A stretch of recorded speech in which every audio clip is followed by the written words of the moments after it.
고등 엄마들은 그럼 주변에 이렇게 보면 몇 살쯤일 것 같아요? 평균적으로 성관계 처음 시작하는 게?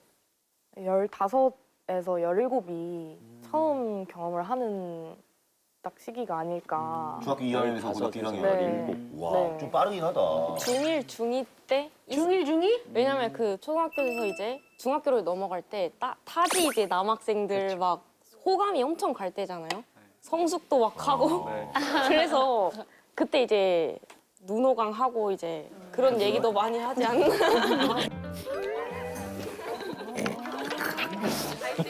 윤호가. 아니 근데 제 얘기는 또 아니고요. 이거 들리는 얘기가? 네, 들리는 얘기가. 들리는 얘기가. 네. 와. 근데 그런 정보들은 더듬지 말고 얘기해. 네. 저는 이제 제가 본격적인 건 고등학교가 맞고 이제 진짜 예, 재우치를 생각했을 때는 이제 중학교로 얘기한 건데.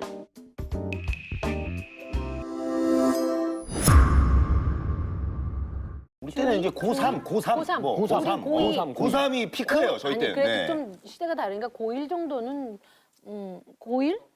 조금 더 관용을 나이를 좀 낮추고 이게 관용이 필요한 건가요? 좀 더 받아들이셔야 돼요. 중학교에서 고등학교 올라갈 때 방학 기간에 그렇지. 놀 시간이 많아. 그때 테이프가 다 돌려지는 16 겁니다. 아니에요? 16. 16.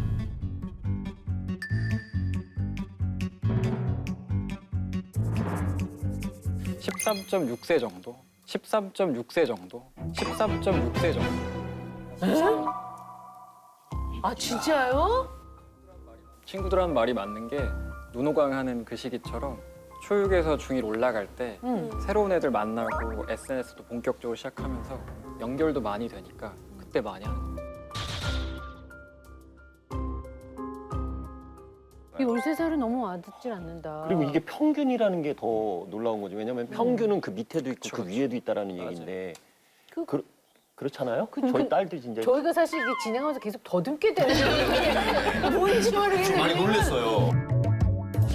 요즘 그럼 10대들한테 그 성 경험이라는 건 좀 흔한 일인가요? 흔한 일이라고 하기에는 좀 일반화하기 좀 어려운 부분이 있고 익숙하다 정도? 아예 먼 얘기는 좀 아닌? 그래서 저희들도 뭐 인싸다 아싸다 뭐 모태솔로냐 아니냐 이런 말을 좀 쉽게 쓰잖아요. 친구들 사이에서도 성경험 있어? 없어? 이렇게 하나의 그 라벨처럼 뭐 이거 해봤어 저거 해봤어 이런 식으로 아, 그게 인싸와 아싸를 결정짓는 어떤 기준이 된다는 게 좀 놀랍긴 한데 그렇죠. 예전에 뭐 되짚어서 생각을 해보면 잘 나가는 기준이 좀 그게 되는 경우도 있었어요, 사실은. 아, 예, 진짜? 예, 전 남고였었거든요. 예, 그래서 거기서 이제 뻥쟁이들이 엄청 나왔어요. 맞아요. 뻥쟁이들이 예. 얘기 잘해야 돼요. 본인 얘기일 수도 있고. 아니, 전혀. 아, 이게 되게 약간 문화 충격인 게 이런 얘기를 듣는 게 저는 이제 50대잖아요. 되게 이상한 거예요. 그거 가능한가 싶기도 하고 도대체 하는 방법도 모를 텐데 라는 생각을 저는 하고 있거든요. 우리 고딩 엄마들한테도 한번 물어보죠. 뭐 요즘 친구들 사이에서 연애 중에 성관계가 좀 흔한 일인가요? 저는 흔한 일이라고 친구들한테 얘기도 듣고? 생각을 해요. 서로 공유해요? 그러니까 뭐 이렇게 자세하게 공유하진 않는데 그냥 뭐 너 오늘 어디가? 나 오늘 뭐 남자친구랑 같이 자기로 했어 이렇게 얘기하는 친구들도 있고 좋은 시간 보내라 이런. 아, 그럼 좋은 시간 보내라 이렇게 얘기해요. 조심히 갔다 오고 이렇게. 조심히 갔다 오고. 그렇죠. 그 조심이라는 단어에 많은 게 들어있어요. 정말 많은 게 들어있죠. 선생님 그러면 여기서 이제 이런 문제가 나오는 거죠. 그렇죠. 그러니까는 문제는 뭐냐면 이제 피임 여부에 대해서 굉장히 관심이 많은데 10명 중에 3명은 피임도 없이 성관계를 하는 거죠. 그러니까 66.8% 정도가 피임을 한다라고 볼 수 있거든요. 사실 이제 우리가 이런 수치들을 보면 와 하고 놀래잖아요. 야 그렇대 이렇게 놀래잖아요. 근데 그걸로 사실 끝나요. 이런 수치로는 사람을 이해하기가 되게 어려워요. 그런데 지금 나온 이렇게 아이들 혹은 엄마들의 한 사람 한 사람의 이야기를 면밀히 들어가 보면 이제 그때 진짜 그게 무엇인지 우리가 뭘 도와줄 수 있는지 어떻게 저들의 고통을 이해할 수 있는지 또 저들의 선택을 어떻게 존중할 수 있는지에 대한 방법들이 사실 수치에선 없다는 거죠. 그래서 사실 성교육이라는 게 우리가 그냥 피상적으로만 알고 있지 잘 모르는 경우가 많잖아요.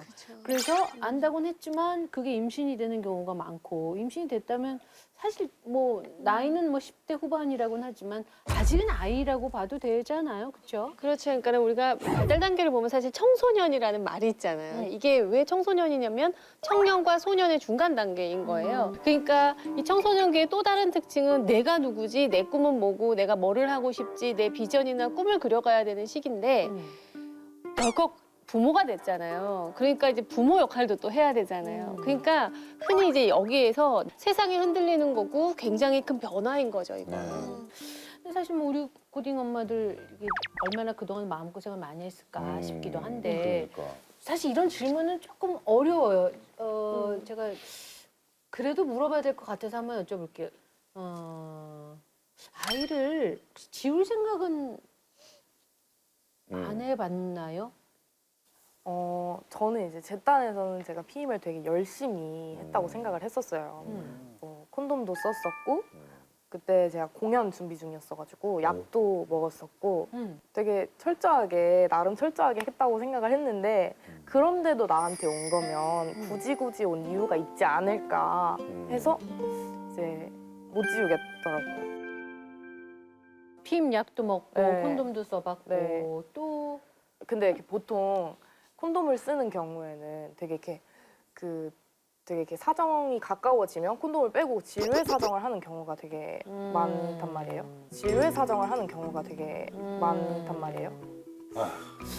그게 그게 이게 그래서 성교육하는 선생님들이 선생님이 하면 안 돼요.